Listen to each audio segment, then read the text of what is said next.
பாகம் 296. இங்கு அவந்திகா வீட்டிற்கு வந்த அதே நேரம் அங்கு பார்பி ஜூலி அவள் காலில் ஏற்பட்ட காயத்திற்கு சிகிச்சை எடுத்துக் கொண்டாள். அவந்திகா கொட்டிய அந்த கொதிக்கும் காஃபியின் சூட்டால் பார்பி ஜூலியின் தொடையில் இருந்த மேல் தோல் உரிந்திருந்தது. அவளால் அந்த வலியை தாங்கிக் கொள்ளவே முடியவில்லை. நல்ல வேளையாக அவள் அணிந்திருந்த ஜீன்ஸ் தடிமனாக இருந்தது. அது மட்டும் லேசாக இருந்திருந்தால் அவளின் தொடை வெந்தே போயிருக்கும். இப்போதைக்கு போடப்பட்ட ஆயின்மெண்ட் வலியை குறைத்திருந்தாலும் அது நிரந்தர தீர்வாக இருக்காது. அதன் பவர் குறைந்ததும் மீண்டும் அவளுக்கு வலி எடுக்கத்தான் போகிறது. இதைவிட கொடுமை, அவள் என்ன விதமான ஆடை அணிந்தாலும் அது அவளின் காயத்தில் உரசி இன்னும் வலியை அதிகரித்துக் கொண்டிருந்தது. வலியில் துடிக்கும் ஒவ்வொரு நொடியும், அவந்திகா, உன்னை நான் சும்மா விட மாட்டேன், இதுக்கு பழிக்கு பழி வாங்காம விட மாட்டேன் என்று அவந்திகாவை திட்டிக் கொண்டிருந்தாள். அவள் அவந்திகாவை திட்டிக் கொண்டிருக்கும் நேரம் அவள் போன் அலறியது. கடுப்போடு போனை பார்த்தாள். அழைத்திருந்தது சூர்யா. வேகமாக போனை அட்டெண்ட் செய்தவள் குலைவான குரலில், ஹலோ மிஸ்டர் சூர்யா, எப்படி இருக்கீங்க என்றாள். அவள் கேட்ட கேள்விக்கு பதில் சொல்லாதவன், இன்னைக்கு மேட்ச் எப்படி நடந்துச்சு என்றான். இன்னைக்கு மேட்ச்ல எந்த பிரச்சனையும் இல்ல மிஸ்டர் சூர்யா, எந்த சிக்கலும் இல்லாம நம்ம ரொம்ப ஈஸியா ஃபைனலுக்கு செலக்ட் ஆகிட்டோம். அந்த பக்கம் இந்த வார்த்தைகளை கேட்டு சூர்யாவிற்கு சந்தோஷமாக இருந்தது. ஃபைனலுக்கு நான் வருவேன், என்ன ஆனாலும் சரி நம்ம டீம் தான் ஃபைனல்ல ஜெயிக்கணும்.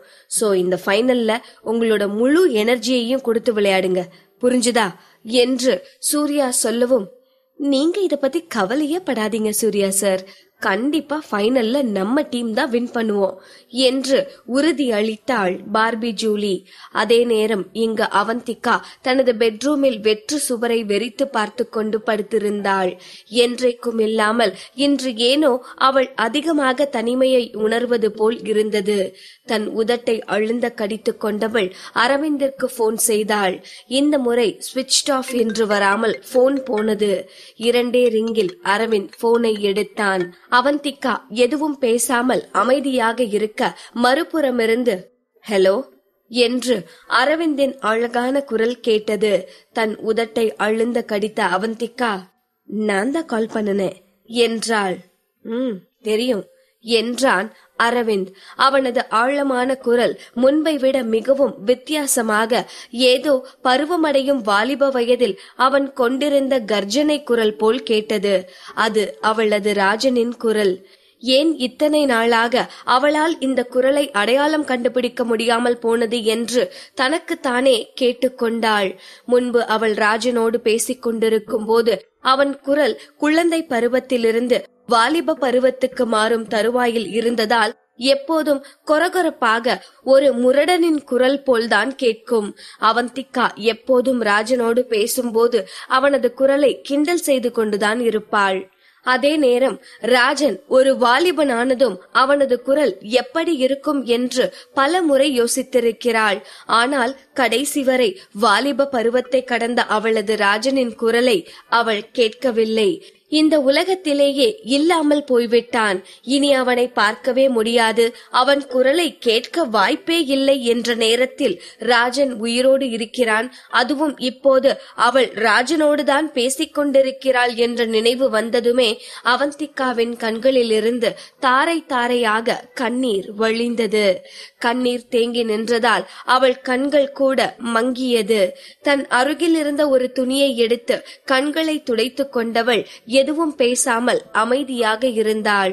வாழ்க்கையில் எப்போதாவது ராஜனை பார்க்க நேர்ந்தால் கேட்க வேண்டும் என்று அவள் மனதில் இந்த 8 வருடங்களில் எத்தனையோ கேள்விகளை குவித்து வைத்திருந்தாள். இன்று மதியம் கூட அரவிந்தான் ராஜன் என்று தெரிந்ததும் அவனிடம் கேட்க அவந்திகாவிற்கு நிறைய கேள்விகள் இருந்தன. ஆனால் இப்போது அவன் குரலை கேட்டதும் அவந்திகாவிற்கு அனைத்தும் மறந்து போனது. அவளால் ஒரு வார்த்தை கூட பேச முடியவில்லை. அரவிந்தும் எதுவும் பேசாமல் அமைதியாக இருக்க சிறிது நேர மௌனத்திற்கு பிறகு, எப்ப நீங்க வீட்டுக்கு வரீங்க என்றாள். சிறிது தயங்கியவன், இல்ல இன்னைக்கு நான் எப்ப வீட்டுக்கு வருவேன்னு தெரியல, இன்னும் கொஞ்சம் ஒர்க் பேலன்ஸ் இருக்கு, வீட்டுக்கு வர்றதுக்கு டைம் இல்லாமலும் போகலாம் என்றான். தன் செல்போனை இறுக பிடித்த அவந்திகா, நான் உங்ககிட்ட கொஞ்சம் பேசணும் என்று சொன்னதும் அந்த பக்கம் பெருத்த அமைதி. இந்த மௌனம் அவந்திகாவின் காதை கசக்கியது.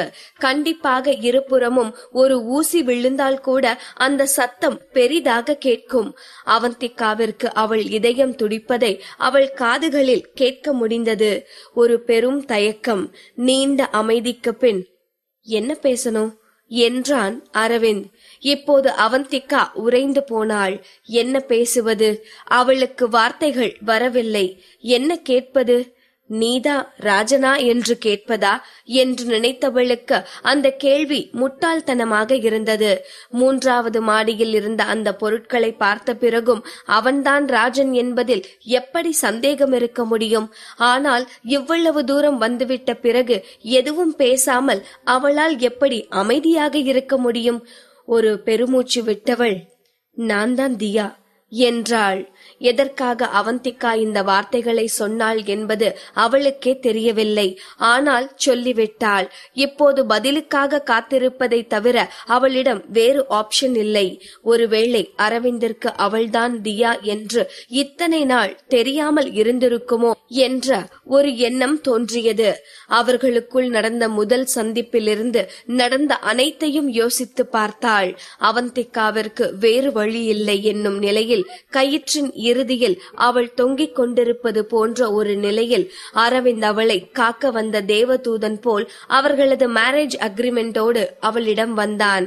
அவர்களுக்கு திருமணமான போது அவன் எப்போதும் அவளிடம் கோபமாகத்தான் நடந்து கொண்டான்.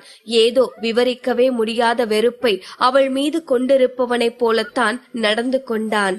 அவன் முதல் காதலியை நினைத்துத்தான் அவன் அப்படி நடந்து கொண்டிருக்கிறான் என்று அவந்திகா நினைத்திருந்தாள். ஆனால் இப்போது அந்த முதல் காதலியே தான் என்று தெரிந்துவிட்டது.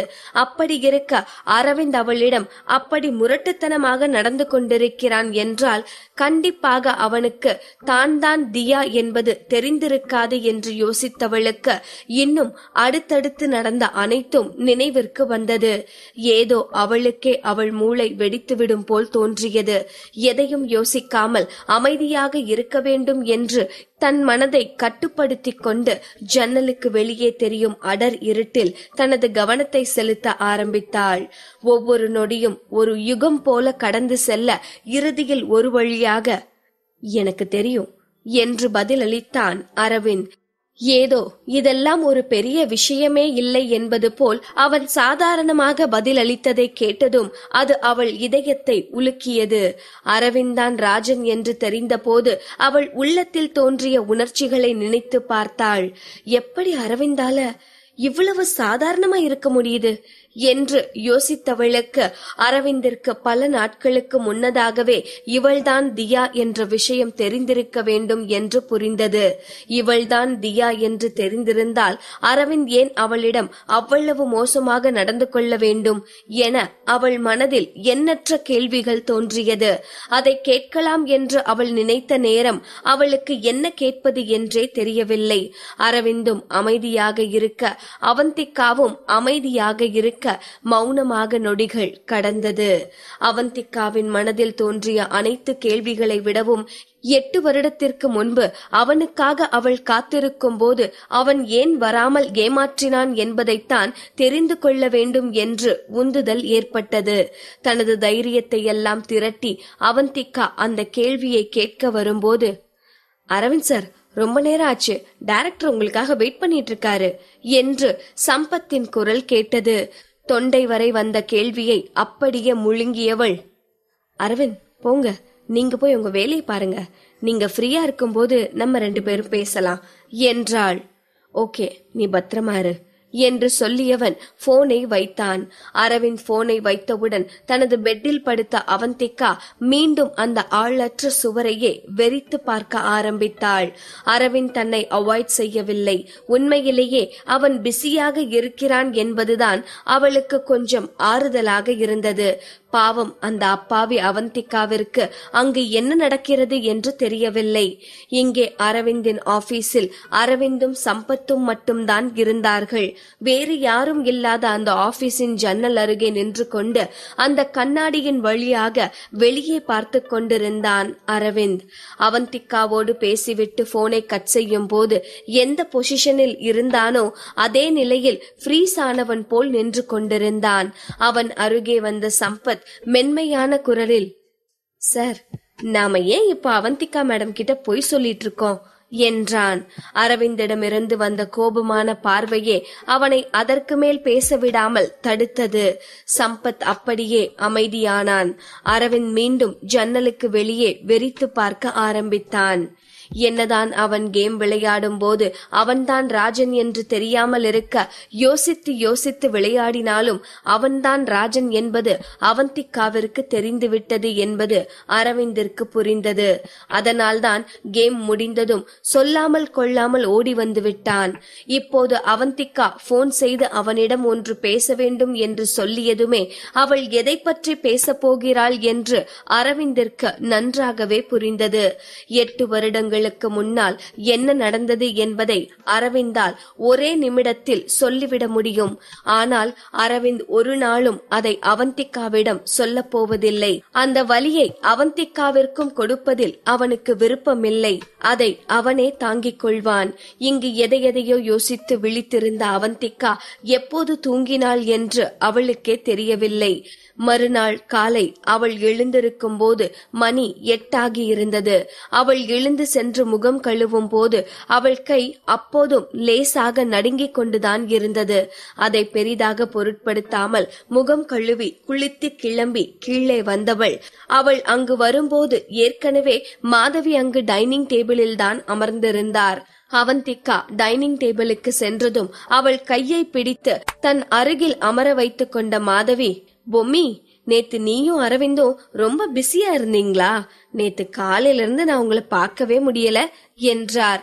மென்மையாக சிரித்த அவந்திகா, இன்னைக்கு எனக்கு எந்த வேலையும் இல்ல அத்தை, இன்னைக்கு நான் உங்களுக்கு கம்பெனி கொடுக்கறேன் என்று சொல்லவும் மாதவியும் சரி என்று தலையசைத்தார்.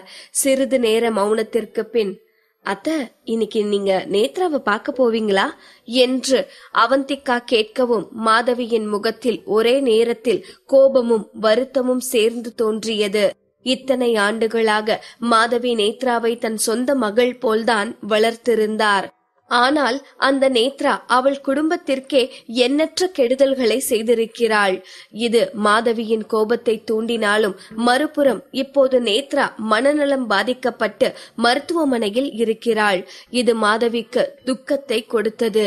நேத்ரா என்னதான் தவறு செய்திருந்தாலும் அவள் இந்த நிலையில் இருக்கும் போது எப்படி மாதவியால் கண்டு கொள்ளாமல் இருக்க முடியும்? தாய்ப்பாசம் அப்படி இருக்க விட்டு விடுமா என்ன? ஒரு நிமிடம் அமைதியாக இருந்த மாதவி, இல்ல பொம்மி, இன்னைக்கு நான் போகல. அந்த மறுவாழ்வு மையத்துல ஒரு வாரத்துக்கு 2 டைம் தான் பார்க்க அலோ பண்ணுவாங்க. அதுலயும் நான் ஒரு வாரத்துல ஒரு டைம் தான் போய் பார்க்க போறேன் என்றார். அவந்திகாவால் மாதவியின் வலியை புரிந்து கொள்ள முடிந்தது.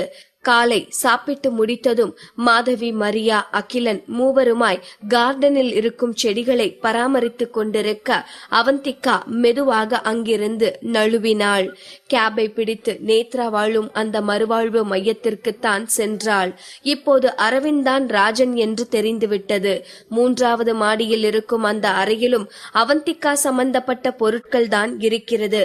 இதையெல்லாம் வைத்து பார்த்தால் நேத்ரா சொன்ன அந்த முதல் காதலியின் தங்கை என்பது கட்டுக்கதை என அவந்திகாவிற்கு தெளிவாக புரிந்தது. இப்போது அவந்திகாவிற்கு புரியாத புதிர், இந்த நேத்ரா உண்மையில் யார்? ஏன் அவள் தன் மீது இத்துணை வன்மத்துடன் இருக்கிறாள் என்பது மட்டும்தான். அது என்ன காரணமாக இருந்தாலும் கண்டிப்பாக அது அரவிந்தோடு தொடர்புடையதாகத்தான் இருக்க வேண்டும் என்று அவளுக்கு தோன்றியது. அவந்திகா இந்த விஷயத்தை பற்றி யோசிக்க யோசிக்க அது ஒரு முடிவில்லாமல் மேலும் மேலும் குழப்பத்தை தான் கொடுத்து கொண்டிருந்தது.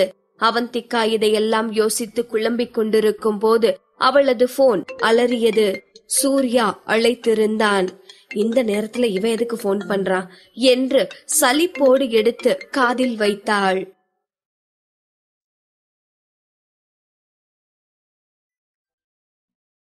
பாகம் 297. அவந்திகா நேத்ராவை நினைத்து குழம்பிக் கொண்டிருக்க அப்போது சூர்யாவிடமிருந்து போன் வந்ததும், இப்போ இவன் எதுக்கு போன் பண்றான் என்று யோசித்துக் கொண்டே போனை அட்டன் செய்தாள்.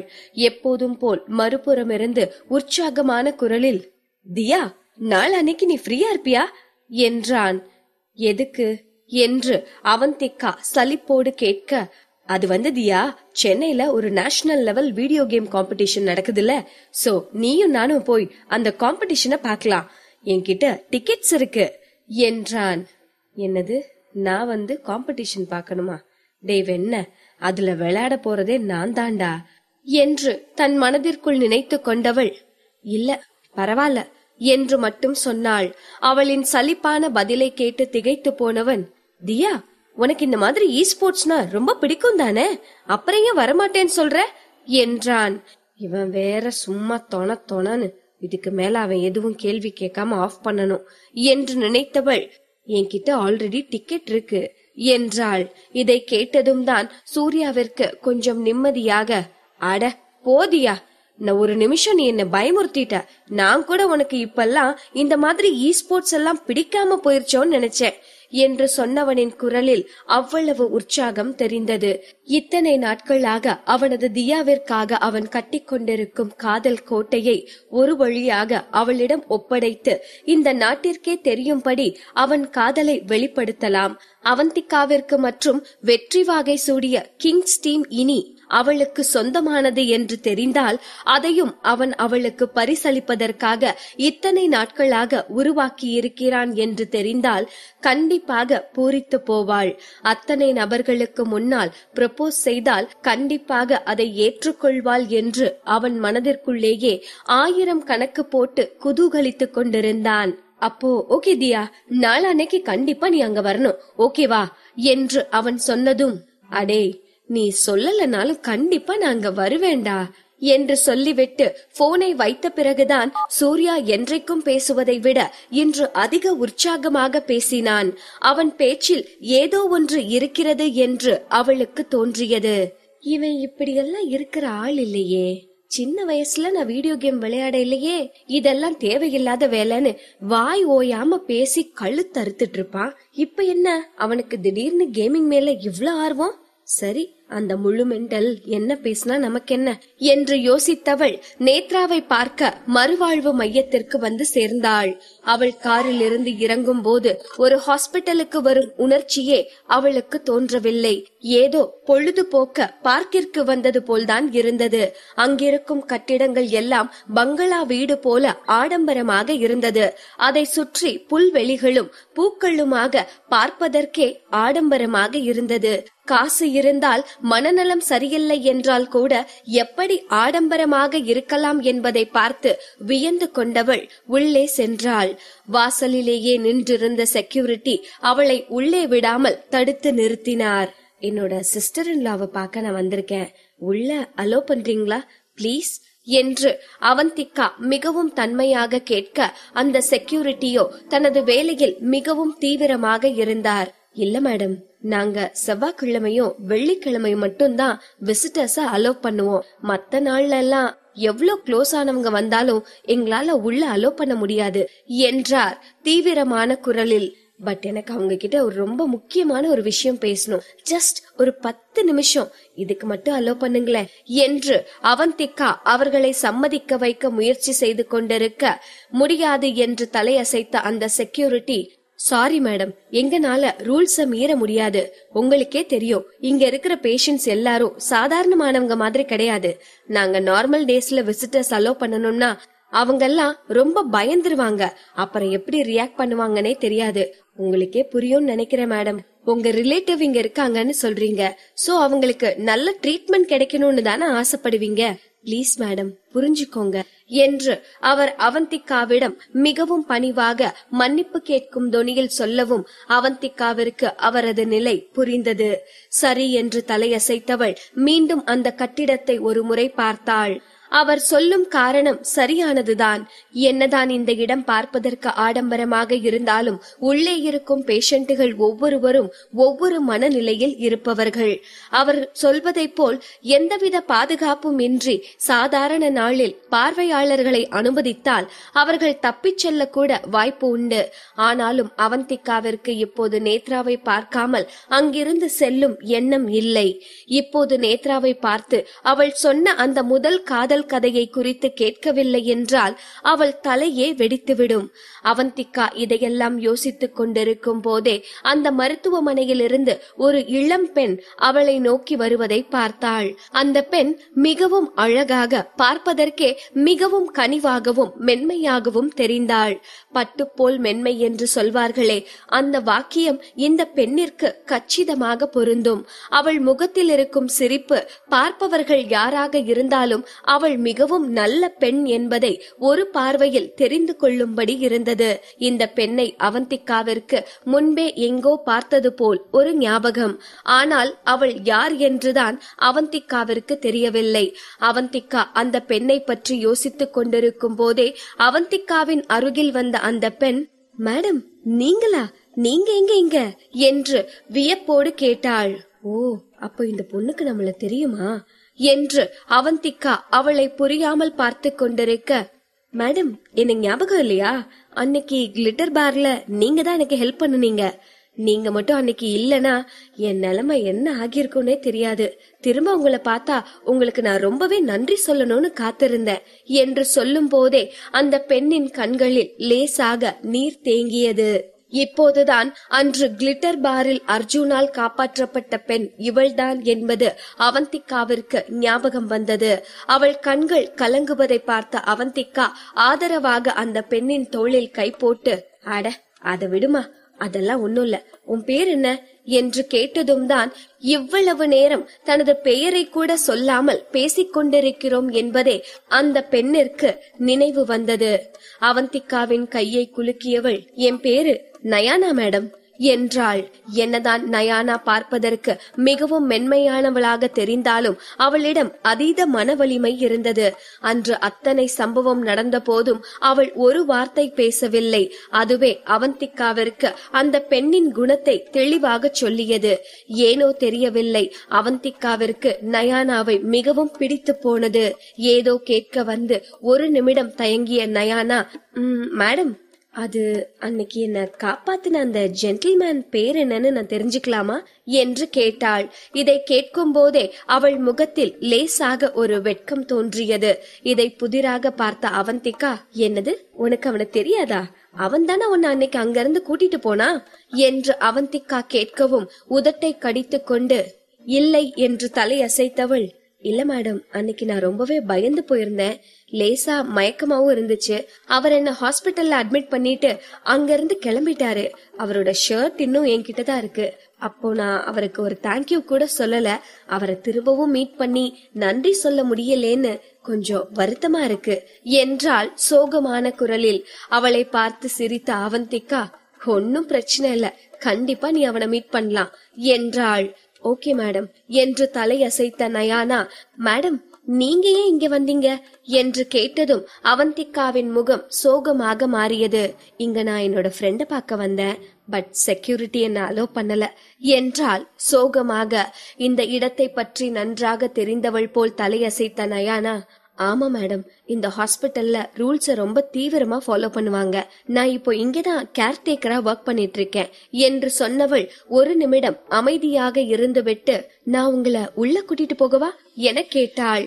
கண்கள் வெறிய அவளை பார்த்த அவந்திகா, உன்னால கூட்டிட்டு போக முடியுமா என்று கேட்கவும் தலையசைத்த நயானா சற்று தூரம் தள்ளி இருந்த பேக் டோர் வழியாக அவளை உள்ளே அழைத்து சென்றாள்.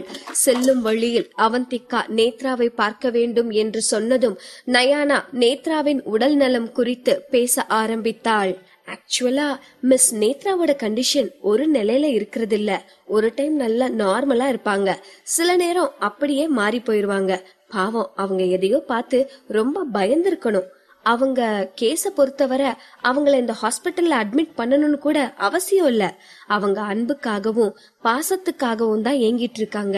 அவங்கள வீட்லயே வச்சு ஒரு கேர்டேக்கர் போட்டு கூட கவனிச்சிருந்திருக்கலாம் என்று சொன்ன நயானா அவந்திகாவை திரும்பி பார்க்க தன் உதட்டை அழுந்த கடித்த அவந்திகா எதுவும் பேசாமல் அமைதியாக இருந்தாள். என்னதான் மாதவியே நேத்ராவை இந்த ஹாஸ்பிட்டலில் அட்மிட் செய்திருந்தாலும் இன்னமும் அவர் நேத்ராவை பற்றி கவலைப்பட்டு கொண்டுதான் இருக்கிறார். அத்தோடு இப்போது நயானா சொன்னதை கேட்டதும் நேத்ராவை யாரும் இல்லாமல் இந்த ஹாஸ்பிட்டலில் கொண்டு வந்து சேர்த்திருப்பது குறித்து அவந்திகாவிற்கு குற்ற உணர்வாக இருந்தது. நேத்ரா அவந்திகாவிற்கு எக்கச்சக்க கெடுதல்கள் செய்திருக்கிறாள். அரவிந்தையே காயப்படுத்தி இருக்கிறாள். இருந்தாலும் இப்போது நேத்ரா இருக்கும் நிலையை அவந்திகாவால் நன்றாக புரிந்து கொள்ள முடிந்தது. என்னதான் இந்த ஹாஸ்பிட்டலில் எல்லா வசதிகளையும் கொண்ட ஒரு ஆடம்பரமான இடமாக இருந்தாலும் இது வீடு போல் இருக்காது. இதற்கும் சிறைச்சாலைக்கும் பெரிய வித்தியாசம் இல்லை என்றுதான் அவந்திகாவிற்கு தோன்றியது. நேத்ராவிற்கு இதைவிட கொடுமையான தண்டனையை யாராலும் கொடுத்திருக்கவே முடியாது. இது சாவை விட கொடுமையான தண்டனை.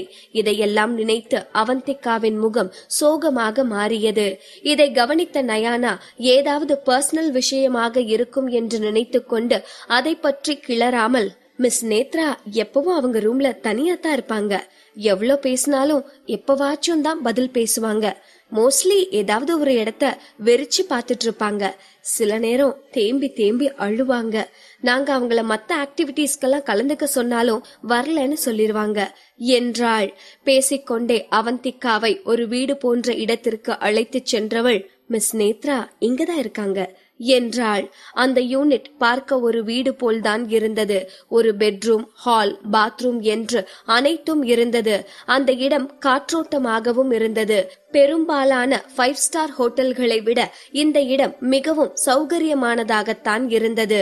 ஒரு நிமிஷம் வெயிட் பண்ணுங்க மேடம் என்று சொன்ன நயானா மெதுவாக அந்த கதவை திறந்து கொண்டு உள்ளே சென்றாள். உள்ளே ஏதோ ஒரு சுவரை வெறித்து பார்த்து கொண்டிருந்த நேத்ரா கதவு திறக்கும் சத்தத்தை கேட்டு கூட திரும்பி பார்க்கவில்லை. இப்போது நயானா அவந்திகாவை திரும்பி பார்த்து சைகை செய்யவும் அவந்திகா நேத்ராவை விட்டு சற்று தூரத்தில் நின்று கொண்டு, எதை பார்த்துட்டு இருக்க நேத்ரா என்றாள் மென்மையான குரலில். அவந்திகாவின் குரல் கேட்டும் பெரிதாக கண்டு கொள்ளாதவள் மெதுவாக திரும்பி, நான் எனக்கும் அரவிந்த் அண்ணாக்கும் இருக்கிற ஞாபகங்களை பார்த்துட்டு இருக்கேன் என்றாள். இதை கேட்ட அவந்திகா திகைத்துத்தான் போனாள். இப்போது எழுந்து நின்று அவந்திகாவை எந்த சலனமும் இல்லாமல் பார்த்தவள், நீயே இங்க வந்திருக்க, உனக்கு என்ன வேணும் என்று மிகவும் இயல்பான குரலில் கேட்டாள். இப்போது யார் நேத்ராவை பார்த்தாலும் அவள் மனநலம் குன்றியவள் என்பதை சுத்தமாக நம்ப மாட்டார்கள். ஒரு நிமிடம் அமைதியாக இருந்த அவந்திகா, நான் உன்கிட்ட கொஞ்சம் கேள்வி கேட்கணும், அதுக்குதான் வந்திருக்கேன் என்றாள். ஒரு நொடி கூட யோசிக்காமல், சரி கேளு என்றாள் நேத்ரா. நேத்ரா, உனக்கு ஏன் என்ன பிடிக்கல? ஏன் எப்பவும் எனக்கு எதிராவே இருக்க? இந்த கேள்வியை அவந்திகா கேட்டதுதான் தாமதம். அதுவரை அமைதியாக இருந்த நேத்ராவின் முகம் அப்படியே கோபமாக மாறியது. ஏன்னா நான் உன்னை வெறுக்கிறேன் என்று சொன்னவள் அப்படியே தேம்ப ஆரம்பித்து, ஏன்னா நீ ஒரு கொலகாரி, உன்னாலதான் என்னோட என்று சொன்ன நேத்ராவின் குரல் அப்படியே மங்கியது. அதற்கு பின் அவள் பேசியது எதுவும் அவந்திகாவின் காதில் கேட்கவில்லை. கண்களை சுருக்கிய அவந்திகா நேத்ராவின் கையை பிடித்து, நேத்ரா சொல்லு, நான் கொலகாரியா? ஏன் அப்படி சொல்ற? நான் யார கொலை பண்ணுனேன்? நான் யாரோட சாவுக்கு காரணமா இருந்தேன்? பிளீஸ் சொல்லு நேத்ரா என்று கெஞ்ச ஆரம்பித்தாள். என்னதான் இதற்கு முன்னால் நேத்ரா முதல் காதலியின் தங்கை என்ற கதையெல்லாம் சொல்லி இருந்தாலும் அவள் அவந்திகா மீது கொண்டிருக்கும் வெறுப்பு அதற்கெல்லாம் அப்பாற்பட்டதாகத்தான் அவளுக்கு தோன்றியது. உண்மையிலேயே அவள் அரவிந்தின் முதல் காதலியின் தங்கையாக இருந்திருந்தால் கூட அரவிந்தும் தானும் சேர்ந்திருப்பதைத்தான் அவள் வெறுத்திருப்பாள். ஆனால் அதையும் தாண்டி அவந்திகாவை கொலை செய்யும் அளவிற்கு வெறுப்பு என்னும் போதே அவந்திகாவிற்கு சந்தேகமாகத்தான் இருந்தது. இப்போது நேத்ராவின் வார்த்தையிலிருந்து அது உண்மை என்றும் தெரிந்துவிட்டது. ஆனால் அது யார்? அவந்திகா யாரை கொலை செய்தாள்? யாரின் சாவிற்கு காரணமாக இருந்தாள்? ஒருவேளை அவந்திகாவின் தந்தையின் கம்பெனி கட்டிய கட்டிடம் இடிந்து விழுந்ததில் சில தொழிலாளிகள் இறந்து போனார்களே, அதில் யாராவது ஒருவரது குடும்பத்தை சேர்ந்தவளா இந்த நேத்ரா? பாகம் 298. நீ ஒரு கொலகாரி என்று நேத்ரா சொன்னதும் அவந்திகாவிற்கு ஒன்றும் புரியவில்லை. இதுவரை அவள் யாருடைய சாவிற்கும் காரணமாக இருந்தது இல்லை. அதுவும் 8 வருடத்திற்கு முன்னர் என்றால் ஒரு 18 வயது பெண்ணான அவள் யாருடைய சாவிற்கு காரணமாக இருந்திருப்பாள்? ஒருவேளை அவள் தந்தையின் கம்பெனி கட்டிய கட்டிடத்தால் உயிரிழந்தவர்களின் குடும்பத்தை சேர்ந்தவளா என்று யோசித்து பார்த்தபோது அதற்கும் வாய்ப்பில்லை என்றுதான் தோன்றியது. அந்த கட்டிட விபத்திற்கு பிறகு அவளது பெற்றோர்கள் பாதிக்கப்பட்ட அனைவரையும் தனித்தனியே சந்தித்தனர். ஆனால் அதில் நேத்ரா போன்ற ஒரு பெண் இருந்ததாக அவந்திகாவிற்கு தோன்றவில்லை. அவள் யாருடைய சாவிற்கு காரணமாக இருந்தாள் என்று சொல்லாமல் நேத்ரா மௌனமாக இருக்க, நேத்ரா ப்ளீஸ் சொல்லு, அப்படி நான் என்னதான் பண்ணுனேன் என்று கேட்டு அவந்திகா நேத்ராவின் கையை தொட்டதுதான் தாமதம். எதையோ பார்த்து பயந்தவள் போல், என்ன விடு, நான் போகணும் என்று அலற ஆரம்பித்தாள். அத்தோடு மட்டுமல்லாமல் வேக வேகமாக தன் கையை தேய்த்து கொண்டு, ரத்தம், ஐயோ நிறைய ரத்தம் என்று சொன்னவள் ஆளில்லாத ஒரு இடத்தை பார்த்து கொண்டு, அரவிந்தண்ணா, நீங்க என்ன வெறுக்கிறீங்க தானே? நான் வேணும்னே பண்ணல, பிளீஸ் என்ன வெறுத்துறாதீங்க என்று கெஞ்சினாள். மீண்டும் எதையோ பார்த்து பயந்தவள் போல் 2 அடி பின்னே சென்று, ரத்தம் கிட்ட வராத, போ என்று கத்திக்கொண்டே பாத்ரூமிற்குள் ஓடியவள் வேகமாக தண்ணீரை திறந்துவிட்டு வெறி பிடித்தவள் போல் கையை தேய்த்து கழுவ ஆரம்பித்தாள். ரத்தம், என் கையெல்லாம் ரத்தம் இல்ல, இது அரவிந்தண்ணாவோட ரத்தம் இல்ல, போ, என் கைய விட்டு போ என்று தனக்குத்தானே பேச ஆரம்பித்தாள். என்ன நடக்கிறது என்று புரியாமல் அவந்திகா நேத்ராவையே பார்த்து கொண்டிருந்தாள். அவள் அறிந்த பிடிவாதக்கார நேத்ரா இவள் இல்லை. இந்த நிலையில் நேத்ராவை பார்க்க அவந்திகாவிற்கே பரிதாபமாகத்தான் இருந்தது. அதே நேரம் வெளியே நின்று கொண்டிருந்த நயானா நேத்ராவின் சத்தத்தை கேட்டு வேகமாக உள்ளே ஓடி வந்தாள். நேத்ராவின் கூச்சலையும் அவள் செயல்களையும் பார்த்ததுமே என்ன நடந்திருக்கும் என்பது அவளுக்கு தெளிவாக புரிந்தது. வேகமாக நேத்ராவிடம் ஓடி சென்றவள், மிஸ் நேத்ரா, என்னாச்சு என்றாள் கனிவான குரலில். ஏதோ ஒரு குழந்தை தன் அம்மாவிடம் காட்டுவது போல் தன் கையை நயானாவின் முன் நீட்டியவள், ரத்தம், என் கையெல்லாம் ரத்தம், போக மாட்டேங்குது என்று சொல்லிக் கொண்டே மீண்டும் வெறி கொண்டவள் போல் தன் கையை தேய்க்க ஆரம்பித்தாள். நேத்ரா தேய்த்த வேகத்தில் அவளது மென்மையான தோல் உரிந்து உண்மையிலேயே அவள் கையில் ரத்தம் வர ஆரம்பித்திருந்தது. நேத்ரா, கைய கொடுங்க, நான் அந்த ரத்தத்தை கிளீன் பண்ணி விடுறேன் என்று சொன்ன நயானா மென்மையாக நேத்ராவின் கையை பற்றி தண்ணீரில் லேசாக கழுவி விடவும் நேத்ராவின் வேகம் கொஞ்சம் கொஞ்சமாக குறைந்தது. ஆனால் அதற்கு பிறகு நேத்ரா தேம்பி தேம்பி அழ ஆரம்பித்தாள். நயானா பொறுமையாக அவளை அமைதிப்படுத்தி தூங்க வைத்துவிட்டு வெளியே வந்தாள். அங்கு நடந்த அனைத்தையும் பார்த்து கொண்டிருந்த அவந்திகாவிற்கு நேத்ராவின் மீது பரிதாபமாக இருந்தது. வெளியே வந்து அவந்திகாவை பார்த்த நயானா, நேத்ரா இப்படித்தான் மேடம், நிறைய நேரம் நல்லாத்தான் இருப்பாங்க, ஆனா திடீர்னு இப்படி ஆகிருவாங்க. அவங்க கைய கழுவுறேன்னு இப்படித்தான் தோலெல்லாம் உரிச்சு ரத்தம் வர வச்சுப்பாங்க என்றாள். அவந்திகாவிற்கு புரிந்தது, நேத்ரா அரவிந்தின் மீது வைத்திருக்கும் அன்பு உண்மையானது. அது காதலா இல்லை சகோதர பாசமா என்பதெல்லாம் அவந்திகாவிற்கு புரியவில்லை. ஆனால் நேத்ரா ஒரு நாளும் அரவிந்தை காயப்படுத்த விரும்பியது இல்லை. அன்று அவள் கையால் அரவிந்தை காயப்படுத்தியதும் அதுவே அவளை மனநோயாளியாக்கிவிட்டது. அவள் இதை பற்றி யோசித்துக் கொண்டிருக்கும் போதே சட்டென ஆகாஷிடமிருந்து அவளுக்கு போன் வந்தது. அவந்திகா மேடம், சீக்கிரம் இங்க வாங்க, ஒரு பிரச்சனை என்றான் மிகவும் பதட்டமான குரலில். என்னது, திரும்பவும் பிரச்சனையா? இப்ப என்ன என்று அவந்திகா கேட்க, சீக்கிரம் வாங்க மேடம் என்று மட்டும் சொல்லிவிட்டு போனை வைத்து விட்டான். அவன் பேசும்போது அருகில் ஏதோ சண்டை நடப்பது போல் வேறு சத்தம் கேட்டதால் அவந்திகா கொஞ்சம் பதற்றமடைந்தவளாய் நயானாவை பார்த்து, நயானா, எனக்கு ஒரு முக்கியமான வேலை, இப்பவே நான் கிளம்பி ஆகணும். கண்டிப்பா இன்னொரு நாள் நம்ம பொறுமையா பேசலாம் என்றாள். சரி என்று தலையசைத்த நயானா அருகில் இருந்த ஒரு பேப்பரை எடுத்து அதில் அவள் போன் நம்பரை எழுதி அவந்திகாவிடம் கொடுத்தாள். மேடம், நான் இங்கதான் ஒர்க் பண்றேன், ஏதாச்சும் ஹெல்ப் வேணும்னா எப்ப வேணும்னாலும் எனக்கு கால் பண்ணுங்க என்று மென்மையான புன்னகையோடு சொன்னாள். தன் நம்பரை கொடுத்தவள் அவந்திகாவின் நம்பரை கேட்கவில்லை. இவ்வளவு பெரிய ஹாஸ்பிட்டலில் அனுமதித்திருக்கிறார்கள் என்றால் அவர்கள் பெரிய பணக்காரர்களாகவும் மதிக்கத்தக்கவர்களாகவும் இருப்பார்கள் என்பது நயானாவிற்கு தெரியும். அவந்திகா அவளுக்கு செய்த உதவிக்கு அவள் கைமாறு செய்ய விரும்புகிறாள், அவ்வளவுதான். அவளிடமிருந்து அவள் எதையும் எதிர்பார்க்கவில்லை. அதனால் அவள் போன் நம்பரையும் கேட்கவில்லை. நயானாவின் இந்த அணுகுமுறை அவந்திகாவை மிகவும் கவர்ந்தது. சிரித்துக்கொண்டே நயானா கொடுத்த போன் நம்பருக்கு கால் செய்த அவந்திகா, நயனா, இதுதான் என்னோட நம்பர், சேவ் பண்ணிக்கோ. என்னோட பேரு அவந்திகா, நீ எப்ப வேணும்னாலும் எனக்கு கால் பண்ணலாம். இப்ப நம்ம நல்ல ஃப்ரெண்ட்ஸ், ஓகேவா என்று சொன்னதும் நயானா அழகாக புன்னகைத்தாள். அதற்கு பின் நயானாவிற்கு பாய் சொல்லிவிட்டு கேபை பிடித்து அவந்திகா அவர்களது டீம் பிராக்டிஸ் செய்து கொண்டிருக்கும் இடத்திற்கு சென்றாள். செல்லும் வழியெல்லாம் அவந்திகாவிற்கு நேத்ரா சொன்ன அந்த வார்த்தைகள் தான் மனதில் ஓடிக்கொண்டிருந்தது. மெல்ல நேத்ராவிற்காக அவந்திகாவின் உள்ளம் உருக துவங்கியது.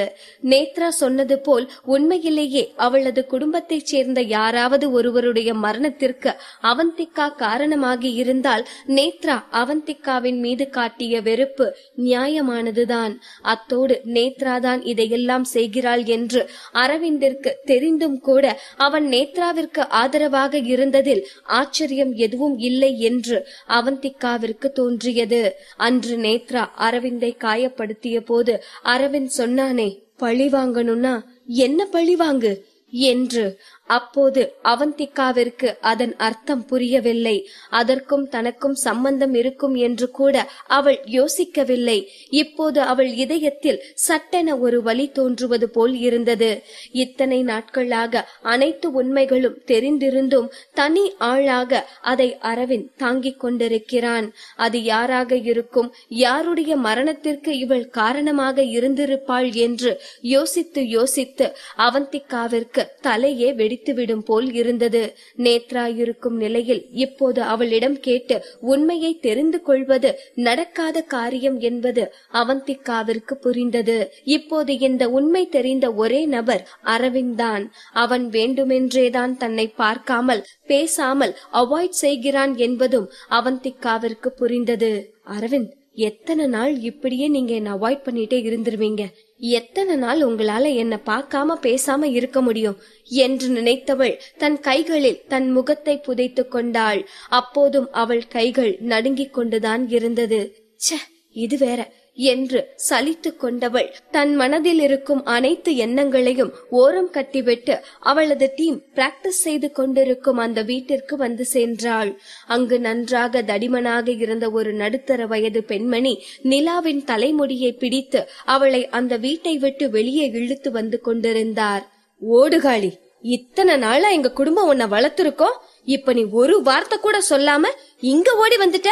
நீ என்ன நினைச்சிட்டு இருக்க? நீ ஓடி போனா எங்கனால உன்னை கண்டுபிடிக்க முடியாதா என்ன? வீட்டுக்கு வா, இனி ஓடவே முடியாத அளவுக்கு உன் கால்ல சூடு போடுறேன், அப்பத்தான் உனக்கு புத்தி வரும் என்று அந்த பெண் கத்திக் கொண்டிருக்க நிலாவின் முகபாவம் கடுமையாகவும் தீவிரமாகவும் இருந்தது.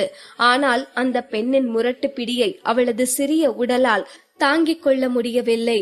வியன், வினோத், ஆகாஷ் என்று அனைவருமே நிலாவிற்கு உதவ முயற்சித்தனர். ஆனால் அவர்கள் அருகில் செல்லும் போதெல்லாம், என்ன பண்ணிட்டு இருக்கீங்க நீங்கெல்லாம்? என்ன அடிக்க போறீங்களா? 4 ஆம்பளை பசங்க இருக்கிற வீட்ல ஒரு பொண்ணை வச்சு என்னடா பண்ணிட்டு இருக்கீங்க என்று அந்த பெண் மிகவும் கேவலமாக பேச அவர்கள் 4வரும் என்ன பேசுவது என்று தெரியாமல் அப்படியே ஸ்தம்பித்து போய் நின்றார்கள்.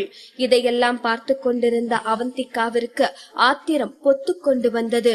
ஒரு நொடி கூட தாமதிக்காமல் வேகமாக அங்கு சென்றவள் அந்த பெண்ணின் கையை பிடித்து, நிலாவை விடுங்க, அவ போகட்டும் என்றாள். அவந்திகாவின் கோபமான வார்த்தைகள் அந்த பெண்ணை பயமுறுத்துவதாக இருந்தது.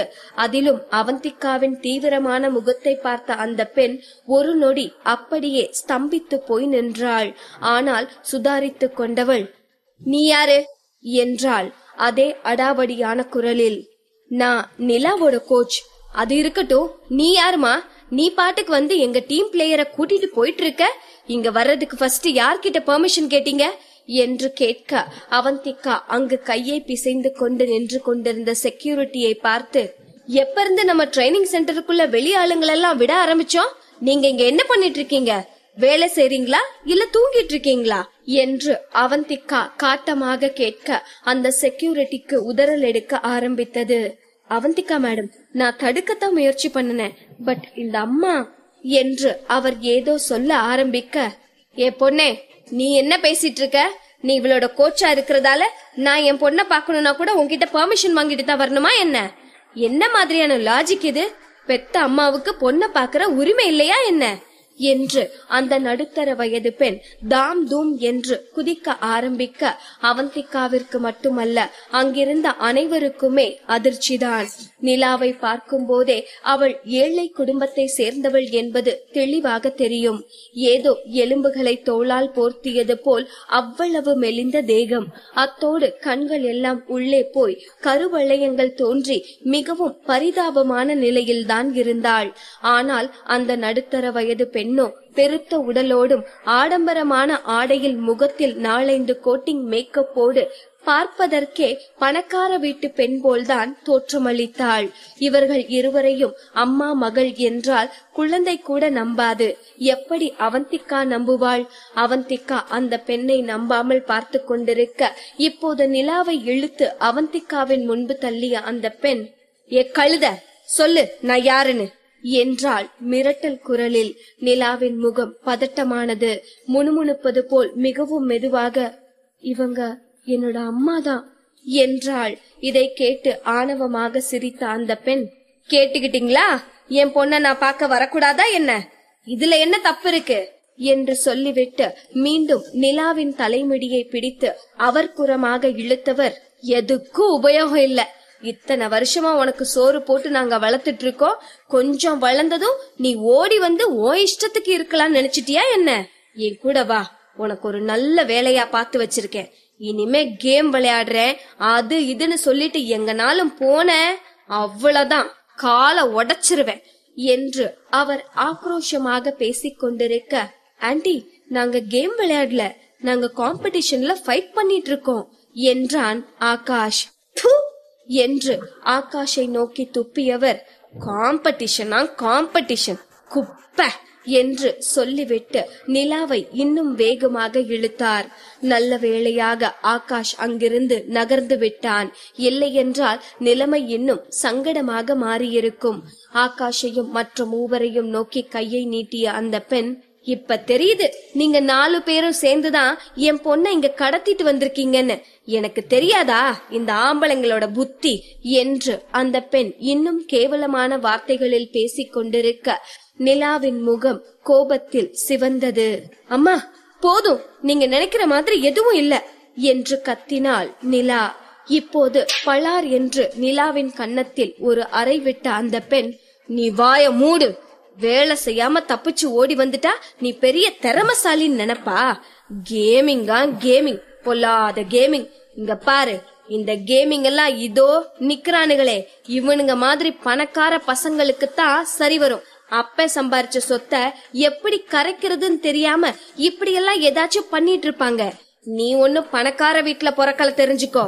இந்த வீடியோ கேம் விளையாட்டெல்லாம் உனக்கு ஒரு வேளை சோறு போடுமா சொல்லு? ஒன்னத்துக்கும் உதவாது. இப்பவே இதெல்லாம் தூக்கி போட்டுட்டு என் கூட வீட்டுக்கு வந்து பழையபடி வேலைக்கு போ, புரியுதா என்றார் அப்பெண். அவர் அவ்வளவு பேசியும் நிலா விடாப்பிடியாக, அம்மா எனக்கு இந்த கேமிங் தான் பிடிச்சிருக்கு என்றாள். மொன்னம் கட்டி, இந்த கேமிங் உனக்கு சோறு போடுமா? இருக்க வீடு கட்டி தருமா? உங்க அண்ணனோட கல்யாணத்துக்கு காசு தருமா? உங்க அண்ணனுக்கு சீக்கிரமே கல்யாணம் ஆக போகுது. நீ பாட்டுக்கு வேலையை விட்டு ஓடி வந்துட்டனா யாரு சம்பாதிக்கிறது என்று அவர் மீண்டும் நிலாவை இழுக்க, இந்த முறை நிலாவால் எதுவும் பேச முடியவில்லை. அவரது பலத்திற்கு முன் அவள் வெறும் தூசி போல்தான் இருந்தாள்.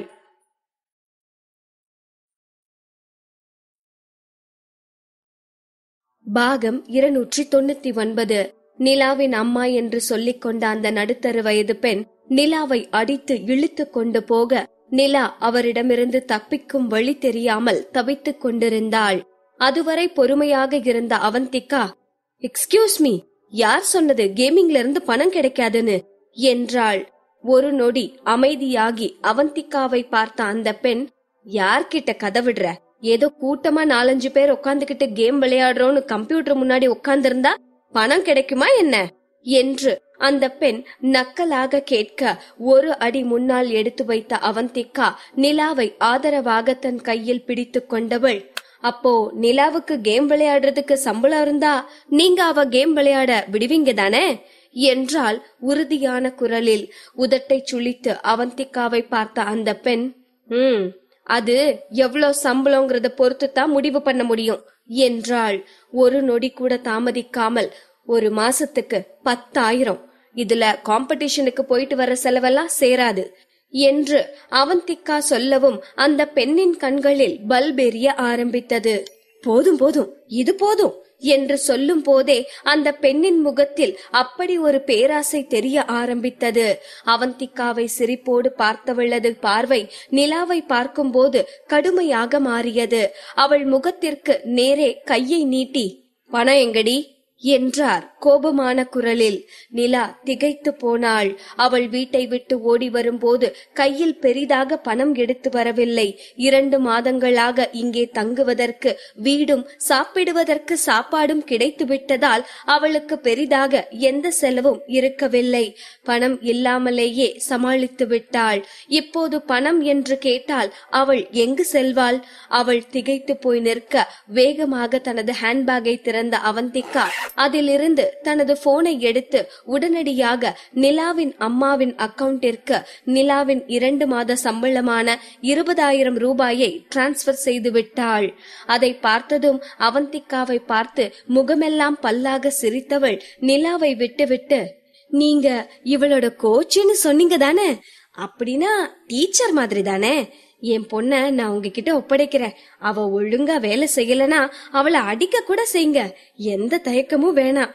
அவளை என்ன பண்ணினாலும் நான் கேர் பண்ண மாட்டேன் என்று சொன்னவள் நிலாவை பார்த்து முறைத்து, ஒழுங்கா அவங்க சொல்றபடி கேட்டு நடந்துக்கோ.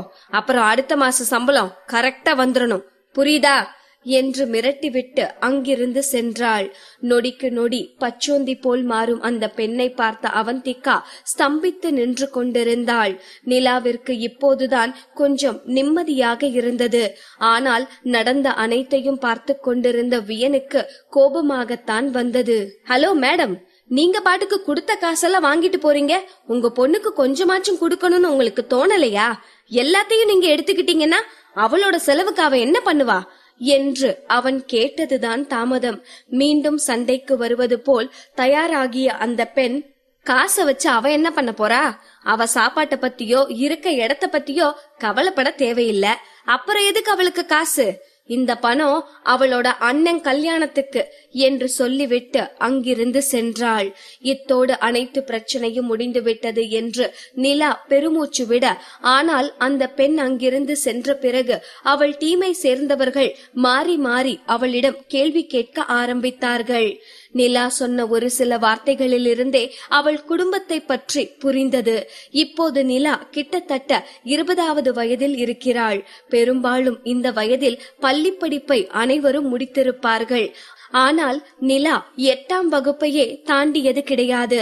இருக்கும் ஒரே சந்தேகம், அந்த பெண் உண்மையிலேயே நிலாவின் தாய்தானா இல்லை சித்தி போல் யாராவதா என்பதுதான். இந்த கேள்விக்கு அவந்திகாவிடம் கூட பதில் இல்லை. எனக்கும் கொஞ்ச நாள் இதே கேள்வி இருந்துச்சுதான், பட் இப்போதைக்கு இல்ல என்று சொன்னவள் தன் சைக்கிளை பார்த்து, எனக்கு மட்டும் இல்ல, எங்க கிராமத்துல பிறந்த எல்லா பொண்ணுங்களோட நிலைமையும் இதுதான். எங்க ஊரை பொறுத்தவரை ஆம்பளை பசங்க தான் எல்லாம். பொண்ணுனா தேவையில்லாத ஒரு தண்ட செலவாத்தான் பாப்பாங்க என்று சொன்னவள் அவளது கிராமத்தை பற்றி சொல்ல அனைவரும் திகைத்து போனார்கள். 21ஆம் நூற்றாண்டில் இப்படியும் ஒரு கிராமமா என்று நினைத்து நிலாவிற்காக இறக்கப்பட்டனர். அவந்திகாவும் நிலாவின் தோளில் ஆதரவாக தட்டிவிட்டு அங்கிருந்து கிளம்பினாள். அவள் 2 அடி கூட சென்றிருக்க மாட்டாள். அங்கு வந்த ஆகாஷ், கோச் அவந்திகா, நான் உங்களை வீட்ல டிராப் பண்றேன் என்றான். ஒரு நொடி அமைதியாக இருந்த அவந்திகா, சரி, ஓகே என்றாள். காரில் செல்லும் போது ஆகாஷ் கண்ணாடி வழியாக பார்த்து கொண்டே வந்தான். ஆனால் அவந்திகா பார்க்கும் போது மட்டும் தன் முகத்தை திருப்பிக் கொள்வான். அவனை பார்த்த அவந்திகாவிற்கு அவன் ஏதோ சொல்ல வந்து தயங்கிக் கொண்டிருப்பது போல் தோன்றியது. 2-3 முறை இப்படியே நடக்கவும், ஆகாஷ் என்னதான் ஆச்சு, ஏன் இப்படி பண்ணிட்டு இருக்க, என்கிட்ட ஏதாச்சும் சொல்லணுமா என்ன என்று நேரடியாகவே கேட்டாள். ஒரு நொடி தயங்கிய ஆகாஷ், அது நான் உங்ககிட்ட ஒன்னு கேட்கணும் என்றான் இறுதியாக. கேளு என்று அவந்திகா சொல்லவும், அது நம்ம போய் நிலாவுக்கு கொஞ்சம் ட்ரெஸ் வாங்கிட்டு வரலாமா என்று தயங்கி தயங்கி கேட்டான். இத்தனை நாள் அவன் அவந்திகாவை அவமதித்ததற்காக மன்னிப்பு தான் கேட்க போகிறான் என்று அவந்திகா நினைத்திருக்க, அவனது விசித்திரமான கோரிக்கையை கேட்டு அவள் திகைத்து போனாள். அவளது முகமாற்றத்தை புரிந்து கொண்ட ஆகாஷ் தனது தொண்டையை செருமிவிட்டு, நான் ஏன் சொல்றேன்னா, நிலா இங்க வந்ததுல இருந்து பாத்துட்டு இருக்கேன். அவ வரும்போது வெறும் 3 செட் ட்ரெஸ் தான் எடுத்துட்டு வந்திருக்கா. அதத்தான் டெய்லி துவைச்சு போட்டுட்டு இருக்கா. நான் ரொம்ப நாளாவே அவளுக்கு கொஞ்சம் ட்ரெஸ் வாங்கி கொடுக்கணும்னு நினைச்சிட்டு இருந்தேன். பட் எனக்கு எது மாதிரியான ட்ரெஸ் வாங்கணும்னு தெரியல. அதான் உங்ககிட்ட கேட்டேன் என்றான். இதை கேட்டதும் அவந்திகா திகைத்து போனாள். ஆகாஷ் இப்படி அடுத்தவர்களுக்காக அக்கறைப்படுவான் என்று அவந்திகா ஒரு நாளும் நினைத்ததில்லை. அதனால் அவனது கோரிக்கை அவளுக்கு விசித்திரமாகத்தான் இருந்தது. இத்தனை நாட்களில் தான் கூட நிலாவை சரியாக கவனிக்கவில்லையே என்று அவந்திகாவிற்கு கொஞ்சம் வருத்தமாக கூட இருந்தது. ஷுவர், கண்டிப்பா போலாம் என்றாள். அதற்கு பின் ஆகாஷ் எதுவும் பேசவில்லை. ஆனால் அவர்கள் வீட்டிற்கு வந்ததும் அவன் மீண்டும் விசித்திரமாக நடந்து கொள்ள, இப்ப என்ன ஆகாஷ், என்கிட்ட ஏதாச்சும் கேட்கணும்னா நேரடியா கேட்கலாம், தயக்கம் வேணாம் என்று அவள் சொல்லவும், நீங்க ஏன் என்கிட்ட உண்மையை சொல்லல என்று தலை குனிந்து கொண்டே கேட்டான். முதலில் அவந்திகாவிற்கு ஒன்றும் புரியவில்லை. பிறகுதான் அவன் தியாவை பற்றி கேட்கிறான் என்பதே அவளுக்கு புரிந்தது. ஒரு பெருமூச்சு விட்டவள், நீதான் பார்பி ஜூலிய கடவுள் மாதிரி நம்பிட்டு இருந்தியே, நான் சொல்லியிருந்தா மட்டும் நீ நம்பி இருப்பியா என்ன என்று கேட்கவும் ஆகாஷிடம் பதில் இல்லை. அவன் தலையை தொங்க போட்டு கொண்டு அமைதியாக நின்றான். இட்ஸ் ஓகே ஆகாஷ், எந்த பிரச்சனையும் இல்ல, நான் உன்னை தப்பால நினைக்கல, கூல் என்று சொல்லிவிட்டு அவந்திகா மெதுவாக வீட்டிற்குள் செல்ல, ஆகாஷிற்கும் அவந்திகாவின் பதில் கொஞ்சம் ஆறுதலாக இருந்தது. அவந்திகாவிற்கு தெரியாது, வீட்டிற்குள் இருந்து அவளது ஒவ்வொரு செயலும் கண்காணிக்கப்பட்டு கொண்டிருக்கிறது என்று. மேலே மாடியிலிருந்து அவந்திகாவை பார்த்து கொண்டிருந்த மாதவி அரவிந்திற்கு போன் செய்து, டே அரவிந்த், ஏண்டா 2 நாளா வீட்டுக்கு வரல? அப்படி வெளியே என்ன வேலை உனக்கு? இப்படியே நீ வெளியே தங்கிட்டு இருந்தனா உன்னோட அழகான பொண்டாட்டிய நீ மிஸ் பண்ண போறன்னு நினைக்கிறேன். இன்னைக்கு கூட அழகான ஒரு பையன் அவந்திகாவை வீட்டுல டிராப் பண்ணிட்டு போனான் என்று மாதவி சொல்லிக் கொண்டிருக்க, எந்த பதிலும் இல்லாமல் அரவிந்த் அதை பொறுமையாக கேட்டுக்கொண்டிருந்தான். பாவம், மாதவிக்கு தான் பல்பாகி போனது. என்னடா இந்த பையன் பொசசிவாகி உடனே வீட்டுக்கு ஓடி வருவான்னு பார்த்தா எதுவும் பேசாம அமைதியா போனை வச்சிட்டான். அடிக்கடி இவங்க 2 பேருக்குள்ள என்னதான் நடக்குதோ தெரியல என்று தனக்குத்தானே சொல்லிக் கொண்டவள் படுத்து தூங்க ஆரம்பித்தாள். இங்கே அவந்திகா தனது அறையில் தூங்க முடியாமல் புரண்டு புரண்டு படுத்து கொண்டிருந்தாள். இன்றும் அரவிந்த் வீட்டிற்கு வரவில்லை என்பது அவளுக்கு மிகவும் வேதனையாக இருந்தது.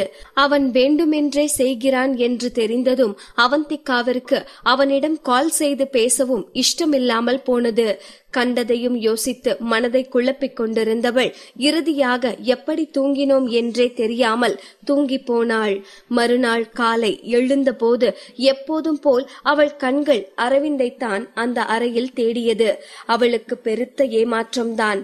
ஒரு பெருமூச்சு விட்டு எழுந்து அமர்ந்தவள், அவந்திகா விட்டு தள்ளு, இந்த அரவிந்த் எங்க போயிட போறான்? எத்தனை நாள் அவன் வீட்டுக்கே வராம இப்படி கண்ணாமூச்சி விளையாடிட்டு இருப்பான்னு பாத்துரலாம். இப்ப போய் கிளம்பு, நாளைக்கு ஃபைனல் மேட்ச் இருக்கு, அதுக்கு இன்னைக்கே நம்ம எல்லாரும் தயாராகணும் என்று நினைத்தவள் எழுந்து குளித்து முடித்துவிட்டு அவர்களது டீம் பிராக்டிஸ் செய்து கொண்டிருக்கும் இடத்திற்கு சென்றாள். அவந்திகாதான் தியா என்று சொன்னதிலிருந்து அவளது டீமில் அனைவருமே அவள் சொல்வதை தட்டாமல் கேட்க ஆரம்பித்திருந்தார்கள். அதனால் அவந்திகாவிற்கு பெரிய பிரச்சனை ஒன்றும் இல்லை. ஆனால் வியனின் கையையும் வினோத்தின் கையையும் பார்க்கும் போதுதான் அவந்திகாவிற்கு மிகவும் வேதனையாக இருந்தது. அவர்களது காயம் கொஞ்சம் சரியாகி இருந்தாலும் அது இன்னும் முழுதாக குணமாகவில்லை. ஓகே, நாளைக்கு ஃபைனல். சோ இன்னைக்கு நைட் ரொம்ப நேரம் முழிச்சிருக்காம எல்லாரும் சீக்கிரம் தூங்கி நல்லா ரெஸ்ட் எடுங்க என்று சொல்லிவிட்டு அவந்திகா வீட்டிற்கு கிளம்பினாள். கேப் அவந்திகாவின் வீட்டு வாசலில் நின்ற நேரம் ஆகாஷிடமிருந்து கால் வந்தது. அவந்திகா மேடம், சீக்கிரம் இங்க வாங்க, திரும்பவும் நிலா வீட்ல இருந்து பிரச்சனை என்று சொன்னவனால் தெளிவாக கூட பேச முடியவில்லை. அவந்திகா பதற்றமாக மீண்டும் இவர்களது டீம் பிராக்டிஸ் செய்து கொண்டிருக்கும் இடத்திற்கு சென்றாள். அங்கு இருந்த சோஃபாவில் 20,000 ரூபாய் இருந்தது. என்ன நடக்கிறது என்று அவந்திகா கேட்பதற்கு முன்பே, அவந்திகா மேடம், திரும்ப நிலா வீட்ல இருந்து அவங்க அம்மா 2-3 பேரை கூட்டிட்டு வந்தாங்க. அவங்க எல்லாம் சேர்ந்து நிலாவை அடிச்சு இழுத்துட்டு போயிட்டாங்க. நாங்க எவ்வளவோ தடுத்தோம், எங்களால முடியல என்று இயலாமையோடு சொன்னான். இங்க என்னதான் நடந்துட்டு இருக்கு? நேத்து தானே அந்த அம்மா பணத்தை வாங்கிட்டு அப்படி பேசிட்டு போச்சு, இன்னைக்கு என்ன திரும்பவோ என்று அவந்திகா ஆத்திரத்தோடு கேட்க, தெரியல மேடம், அந்த அம்மா வேகமா வந்து நீங்க கொடுத்த பணத்தை சோஃபால போட்டுட்டு நான் என் பொண்ண கூட்டிட்டு போறேன், இப்ப என்கிட்ட நிறைய காசு இருக்குன்னு சொல்லி நிலாவ வலுக்கட்டாயமா கூட்டிட்டு போயிட்டாங்க என்றான். ஆகாஷின் வார்த்தைகளை கேட்ட அவந்திகாவிற்கு ஏதோ தவறாக இருப்பது போல் தோன்றியது. என்னது, அவங்க கிட்ட நிறைய பணம் இருக்கா? நேத்து இதுவே போதும்னு சொன்னவங்களுக்கு இன்னைக்கு எங்க இருந்து நிறைய பணம் வந்திருக்கும்? அதுவும் ஃபைனல் மேட்சுக்கு நாள் இது நடந்திருக்கு. இப்ப நம்ம என்னதான் வேற பிளேயர்ஸ தேடினாலும் அவங்க கடைசி நேரத்துக்கு எப்படி நம்ம டீமோட சேர்ந்து விளையாட முடியும் என்று யோசித்த அவந்திகாவிற்கு எந்த வழியும் புலப்படவில்லை. திரும்பவும் நம்ம கிட்ட ஒரு பிளேயர் இல்லனா எப்படி நம்ம விளையாடுறது என்று அவந்திகா கேட்க அனைவரது முகத்திலும் கவலை தெரிய ஆரம்பித்தது. இப்போது வியனும் வினோத்தும் ஓரளவிற்கு தேறி வருகிறார்கள். என்னதான் அவர்கள் காயம் குணமாகி இருந்தாலும் முழுமையாக குணமாகவில்லை. இந்த நேரத்தில் இன்னொரு பிளேயரும் இல்லாமல் எப்படி அவர்களால் விளையாட முடியும்? இந்த எண்ணமே அனைவரையும் கலக்கமுறச் செய்தது. அதெப்படி இது கோயின்சிடன்ஸா இருக்க முடியும்? யாரோ வேணும்னே பிளான் பண்ணி செய்யற மாதிரி இருக்கு என்று வியன் கோபத்தில் அருகில் இருந்த டேபிளில் ஓங்கி குத்தினான்.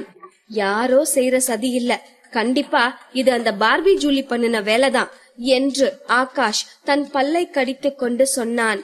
இதை கேட்ட அனைவரும் அதிர்ச்சியோடு அவனை திரும்பி பார்க்க, நிலா வீட்ல இப்படி ஒரு பிரச்சனை இருக்கு, அவ வீட்டை விட்டு ஓடி வந்துட்டா, அவங்க வீட்ல அவளை தேடிட்டு இருக்காங்கன்னு யாருக்கும் தெரியாது, எங்க கிட்ட கூட அவ சொன்னதில்ல.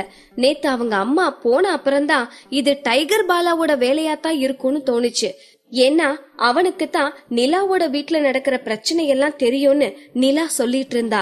அப்போ இது கண்டிப்பா அந்த பார்பி ஜூலியோட வேலையாத்தான் இருக்கணும் என்று ஆகாஷ் தெளிவாக விளக்கினான். இதை கேட்ட வினோத் தனது விரக்தியை அடக்க முடியாமல் புலம்ப ஆரம்பித்தான். ச்சே, இது என்ன மாதிரியான காம்படிஷன்?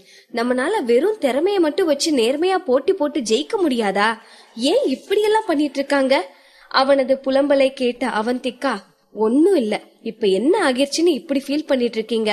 ஒன்னும் ஆகல, நம்ம போட்டி போடுறதுக்கு முன்னவே தோத்து போயிடக்கூடாது, புரியுதா என்று ஆறுதல் சொல்ல ஆரம்பித்தாள். ஆமா, நம்ம கிட்ட the best coach Amrita Rohan இருக்காங்க, அப்புறம் எதுக்காக நம்ம ஃபீல் பண்ணணும் என்று ஆகாஷ் சொல்லவும் அந்த அறையில் இருந்த அனைவரது முகத்திலும் பிரகாசம் தோன்றியது. அனைவரும் ஆர்வம் நிரம்பிய கண்களோடு அவந்திகாவை பார்த்தனர். அனைவரது கண்களிலும் தெரிந்த நம்பிக்கையை பார்த்த அவந்திகா திகைத்து போனாள்.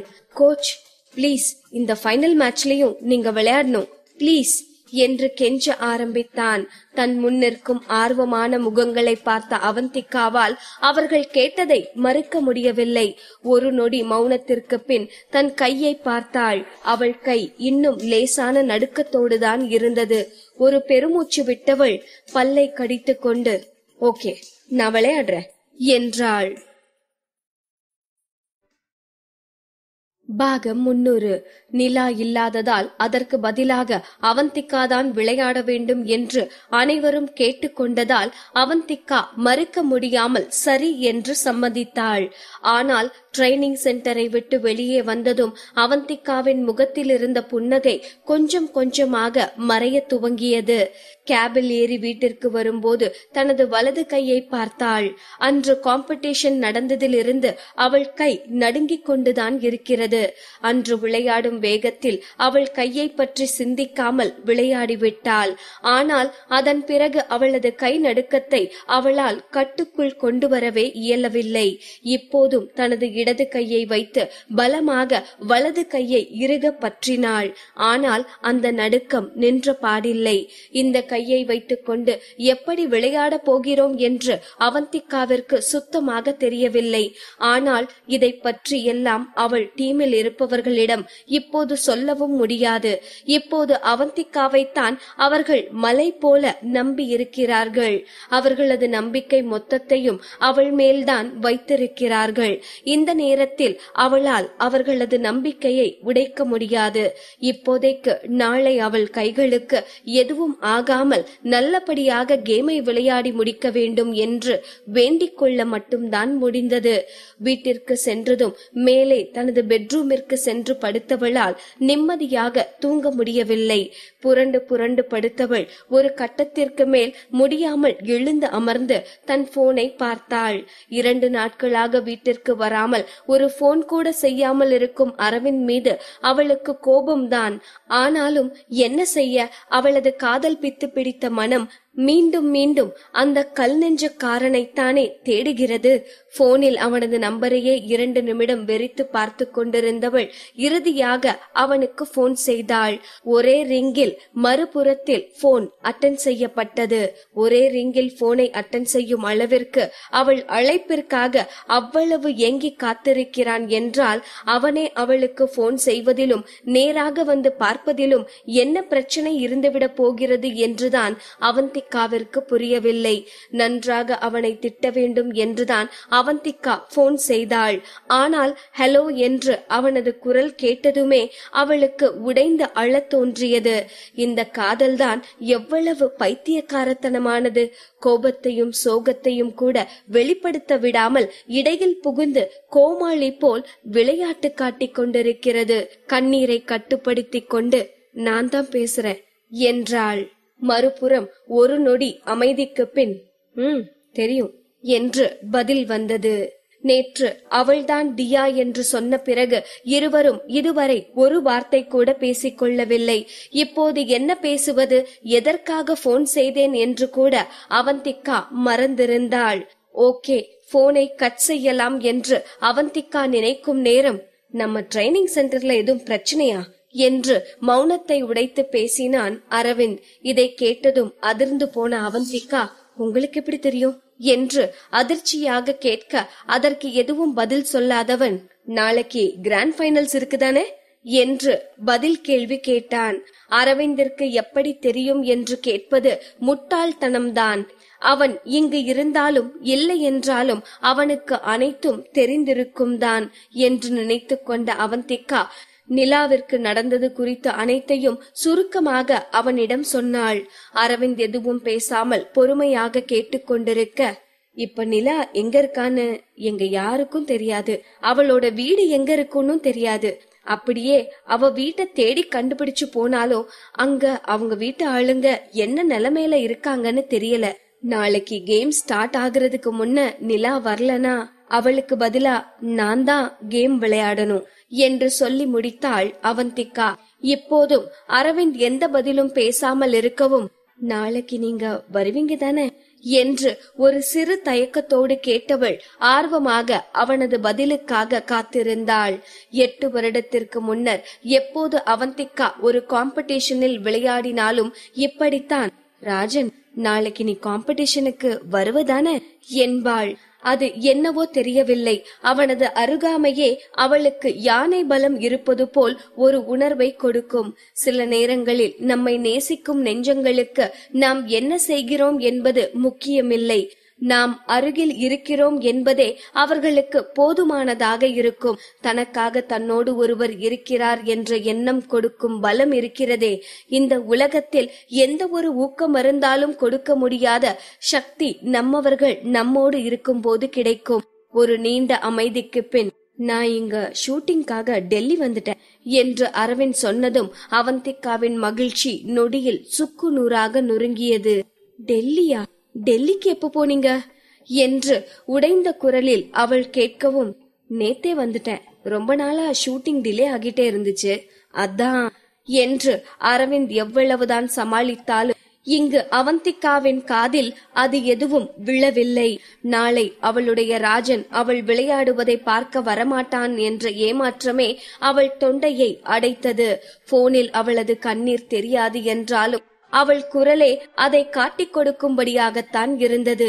ஒன்னும் பிரச்சனை இல்லை, நீங்க உங்க வேலையை பாருங்க, நீங்க இல்லனாலும் நான் நல்லா விளையாடுவேன், நீங்க வரணும்னு எந்த அவசியமும் இல்ல, நான் இருக்கேன்ல, உங்க டீம் வின் பண்ணிருவாங்க, நீங்க எதை நினைச்சும் கவலைப்பட தேவையில்லை என்று ஏதேதோ சொல்லிவிட்டு போனை வைத்தவள் தன் கைகளில் முகத்தை புதைத்து கொண்டு, அவந்திகா புரிஞ்சுக்கோ, அவன் இப்போ நீ காதலிச்ச ராஜன் கிடையாது, அவன் இப்போ சூப்பர் ஸ்டார் அரவிந்த்ராஜ், அவனுக்கு இந்த சின்ன பிள்ளைத்தனமான கேமிங்கை விட ஷூட்டிங் தான் முக்கியம் என்று தனக்கு தானே சொல்லிக் கொண்டு அழ ஆரம்பித்தாள். அதே நேரம் இங்கே டெல்லியில் 5 ஸ்டார் ஹோட்டலில் தங்கி இருந்த அரவிந்த் போனை வைத்ததும் அந்த ஜன்னலின் வழியாக வெளியே வெறித்து பார்த்தான். சிறிது நேரம் ஏதோ யோசித்தவன் சம்பத்தை அழைத்து, சம்பத், இமீடியட்டா அடுத்த பிளைட்லயே எனக்கு சென்னைக்கு டிக்கெட் புக் பண்ணு என்றான். சம்பத்திற்கு தான் பைத்தியம் பிடிப்பது போல் இருந்தது. சபா, முடியலடா சாமி, நேத்து என்னடானா வேணா வேணான்னு சொல்ல சொல்ல கேட்காம டெல்லி போயே தீருவேன்னு அடம் புடிச்சு இங்க வந்தான்.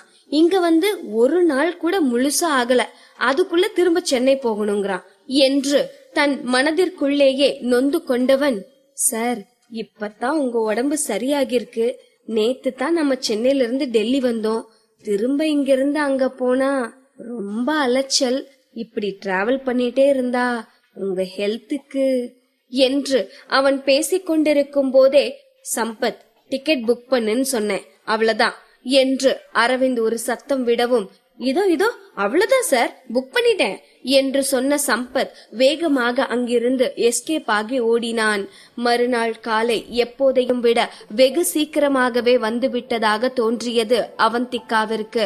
அவள் வேகமாக குளித்து கிளம்பி காம்படிஷன் நடக்கும் இடத்திற்கு வந்து சேர்ந்த நேரம் அவள் டீமை சேர்ந்த மற்ற பிளேயர்கள் இன்னும் அங்கு வராமல் இருந்தார்கள். அவர்களுக்காக அவந்திகா கேட்டில் காத்திருக்கும் அதே நேரம் கேட்டின் மறுபக்கம் பார்பி ஜூலியும் அவள் டீமை சேர்ந்தவர்களும் மிகவும் மரியாதையாக யாருக்காகவோ காத்திருந்தார்கள். சிறிது நேரத்திலேயே அங்கு வந்து நின்ற ஆடம்பரமான லம்போகினி காரிலிருந்து மிகவும் கம்பீரமாக இறங்கினான் சூர்யா.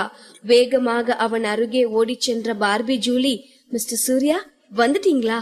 உங்களுக்காக தான் நானும் நம்ம டீம் பிளேயர்ஸும் காத்துட்டு இருந்தோம். உங்களுக்காக சீஃப் கெஸ்ட் சீட் ரெடியா இருக்கு, நீங்க எந்த டிஸ்டர்பன்ஸும் இல்லாம அங்க உட்கார்ந்து மேட்ச் பார்க்கலாம் என்று முகமெல்லாம் பல்லாக புன்னகைத்துக் கொண்டு சொன்னாள். அவள் பேசியதை காது கொடுத்து கேட்டவன் போல் கூட ரியாக்ட் செய்யாதவன், இன்னைக்கு என்ன ஆனாலும் சரி நம்ம டீம் தான் வின் பண்ணணும், புரியுதா என்றான். கண்டிப்பா கண்டிப்பா மிஸ்டர் சூர்யா, இன்னைக்கு நம்ம டீம் தான் வின் பண்ணுவோம், பட் அதுக்காக நேத்து கூட 1 லட்சம் ரூபாய் செலவு பண்ண வேண்டியதாயிருச்சு என்று பார்பி ஜூலி தயங்கியபடி சொல்ல தன் கையை உயர்த்திய சூர்யா, அதெல்லாம் ஒரு விஷயமே இல்ல, 1 லட்சம் செலவு பண்ணினாலும் ஓகே, 1 கோடி செலவு பண்ணினாலும் ஓகே, எனக்கு நம்ம டீம் தான் நம்பர் 1 வரணும், அவ்வளவுதான் என்றான்.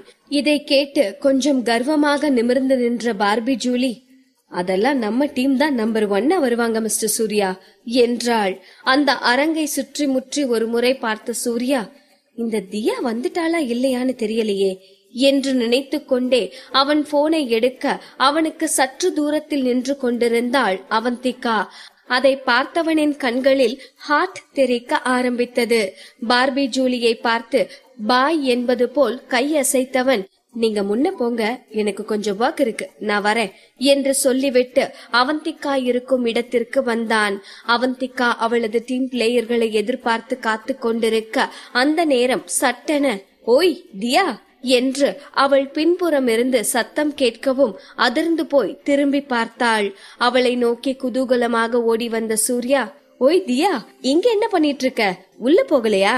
ஓ, எனக்காக தான் காத்துட்டு இருக்கியா என்று சராமாரியாக கேள்வி கேட்க ஆரம்பித்தான். யாரா இவன் கோமாளி என்பது போல் அவனை ஏற இறங்க பார்த்தவள், வெயிட் பண்ணிட்டு தான் இருக்கேன், பட் உனக்காக இல்ல, என்னோட ஃப்ரெண்ட்ஸுக்காக என்றாள். இதை கேட்டு கண்கள் சுருக்கிய சூர்யா, என்னது ஃப்ரெண்ட்ஸா? யார் அந்த ஃப்ரெண்ட்ஸ் என்றான். சூர்யா, நீ ரொம்பவே அதிகமா என்னோட பர்சனல் விஷயத்துல மூக்க நுழைக்கிற மாதிரி இல்ல என்று அவந்திகா அவனை முறைத்து கொண்டே கேட்கவும், ஓகே ஓகே, நான் கேக்கல என்று சொன்னவன், பர்சனலா? அப்படி என்ன ஃப்ரெண்டா இருக்கும் என்று யோசித்துக் கொண்டு அங்கேயே நின்றான்.